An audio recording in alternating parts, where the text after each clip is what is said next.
बिस्मिल्लाह वस्सलातु वस्सलामु अला रसूलिल्लाह। हमारे एक दोस्त हैं, वो अपनी फेसबुक पर हमारी वीडियोस लगाते रहते हैं। तो उनको किसी बंदे ने कहा कि मुफ्ती साहब ने ये कहा कि नबी करीम अलैहिस्सलाम के बाद सबसे बड़े आलिम हज़रत सैयदना अबू बकर सिद्दीक़ रज़ी अल्लाह ताला अन्हु, फिर हज़रत उमर हैं। तो इस हवाले से उन्होंने कहा कि मुफ्ती साहब ने इस हवाले से दलाल भी दी है, लेकिन वो कहते हैं कि अहले सुन्नत के बाज़ मौलवी ऐसे हैं जिनसे हमने सुना है कि हज़ूर अलैहिस्सलाम के बाद सबसे बड़े आलिम मौला अली थे। तो इस हवाले से वो दलाल भी देते रहते हैं। तो आप मुफ्ती साहब से बात करें और मज़ीद दलाल दें। बहरहाल हमारे जो दोस्त हैं उन्होंने हमें ये बात बताई है। भाई इस हवाले से हम तफसील के साथ दलाल दे चुके हैं कि नबी करीम अलैहिस्सलाम के बाद सबसे बड़े आलिम आलमुन्नास बाद रसूलिल्लाह हज़रत सैयदना सिद्दीक़ अकबर रज़ियल्लाहु ताला अन्हु, फिर हज़रत उमर हैं सबसे बड़े आलिम। तो बहरहाल सिद्दीक़ अकबर सबसे बड़े आलिम थे। हमने तफसील के साथ दलाल दे दिए, लेकिन मज़ीद दलाल दे देते हैं।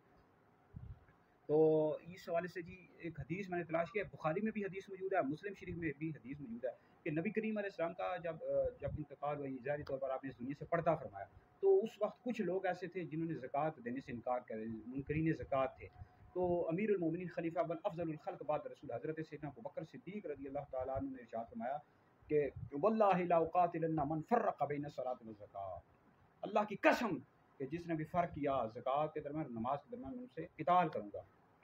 तो ये बात सुनकर हज़रत उमर जो थे उन्होंने सैयदना सिद्दीक़ अकबर रज़ियल्लाहु ताला अन्हु से बहस की, यानी जो दलाल दिए कि वो एक ज़कात नहीं दे रहे, ज़कात तो बहरहाल उनसे क़िताल ना किया जाए। लेकिन फिर सैयदना फ़ारूक़ आज़म रज़ियल्लाहु ताला अन्हु भी इस बात को मान गए कि सिद्दीक़ अकबर रज़ियल्लाहु ताला अन्हु की बात हक़ है और दुरुस्त है। इस तरह फिर मेरे लिए साहब रहमतुल्लाह अलैह लिखे तस्फ़िया मा बैन सुन्नी व शिया में कि ये जो मसला था, इस मसले में मौला अली की भी सिद्दीक़ अकबर से बहस हुई। और तफज़ीली टोला गौर करो, पढ़ते को नहीं हो, आता है बुखार मगर आती नहीं बुखारी।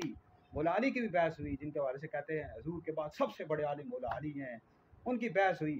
फिर मेरे लिशा साहब लिखते हैं इसी तरह सिद्दीक़ अकबर और मौला अली के दरमियान भी गुफ्तगू हुई। आखिर सब ने इकरार किया कि सिद्दीक़ अकबर की राय हक़ है। तो मालूम हुआ कि सिद्दीक़ अकबर का इल्म सबसे ज़्यादा था। और तफज़ीली टोला गौर क्यों नहीं करते हो, हदीस क्यों नहीं पढ़ते हो, कि बुखारी नहीं पढ़ी, बुखारी पढ़ो। वकाना अबू बकर आलमना, अबू बकर सिद्दीक़ सहाबा में सबसे बड़े आलिम थे। इस तरह अल्लामा अबू बकर बकलानी रहमतुल्लाह अलैह कहते हैं अल इंसाफ लिल बकलानी कि अबू बकर सिद्दीक़ रज़ियल्लाहु ताला अन्हु सबसे अफजल भी हैं और आपका इल्म सबसे ज़्यादा था। अल्लामा इब्न हजर मक्की रहमतुल्लाह अलैह कहते हैं वह आलमुस सहाबा अलल इतलाक़, वो सहाबा में सबसे बड़े आलिम थे। शाह अब्दुल अज़ीज़ मुहद्दिस देलवी रहमतुल्लाह अलैह ने फतवा अज़ीज़ी में लिखा कि सिद्दीक़ अकबर का इल्म तमाम सहाबा सबसे ज़्यादा था। इसी तरह हज़रत उमर का इल्म भी सबसे ज़्यादा था। मौला अली को फ़स्ल क़ज़ा में यानी सबसे बड़े काजी थे, आपको तरजीह हासिल है, लेकिन सबसे बड़े आलिम हज़ूर अलैहिस्सलाम के बाद हज़रत अबू बकर सिद्दीक़ हैं, फिर हज़रत उमर हैं। ठीक है, हज़रत उस्मान और हज़रत अली के इल्म के हवाले से इख्तिलाफ है कि उन दोनों में से किसके पास ज़्यादा इल्म था। लेकिन इस हवाले से अहले सुन्नत का ये अक़ीदा है कि जो शेखैन है अबू बकर और उमर, ये दोनों बुज़ुर्ग, इन दोनों का इल्म मौला अली से ज़्यादा था। और ये हमारे आला हज़रत इमाम अहले सुन्नत इमाम अहमद रज़ा खान फ़ाज़िल बरेलवी रहमतुल्लाह अलैह ने भी लिखा है कि सिद्दीक़ अकबर सबसे बड़े आलिम थे, फिर हज़रत उमर सबसे बड़े आलिम थे। कोई तफज़ीली घुसे हुए तो ये मसीह किसी निकाल कर दिया, आपको कहा है कि जी बाज़ मौलवी कहते रहते हो भाई, वो तफज़ीली अहले सुन्नत में तफज़ीली भी घुसे हुए हैं ना। तफज़ीली उन लोगों को कहा जाता है कि जो मौला अली को अबू बकर उमर से अफजल कहते हैं, उनसे बड़ा आलिम कहते हैं, उनसे बड़ा वली कहते हैं, ऐसे लोगों को तफज़ीली कहा जाता है। तफज़ीली गुमराह हैं, अहले सुन्नत से खारिज हैं। तो ये शियों की ज़बान बोलते रहते हैं। अहले सुन्नत का ये अक़ीदा है। और मेरी ये जो वीडियो जाती रहती हैं, कोई भी अहले सुन्नत का एक भी मुस्तनद आलिम आप दिखा दो, वाक़ई पढ़ा लिखा हो, मुस्तनद हो, वो कभी भी इस बात का इनकार नहीं करेगा। उसको पता है कि नबी करीम अलैहिस्सलाम के बाद सबसे बड़े आलिम हज़रत अमीरुल मोमिनीन खलीफा पर हज़रत सैयदना अबू बकर सिद्दीक़ रज़ियल्लाहु ताला अन्हु सबसे बड़े आलिम भी, आपका पहला नंबर भी है, सबसे बड़ा मर्तबा भी है, सबसे बड़े वली भी है। फिर हज़रत उमर दूसरे नंबर पर, फिर तीसरे पर उस्मान है, चौथे पर मौला अली। तो मौला अली का इल्म के लिहाज से चौथा नंबर है। ये तफज़ीली गुस्से हुए अहले सुन्नत को गुमराह करने के लिए इस तरह की बातें छोड़ते रहते हैं।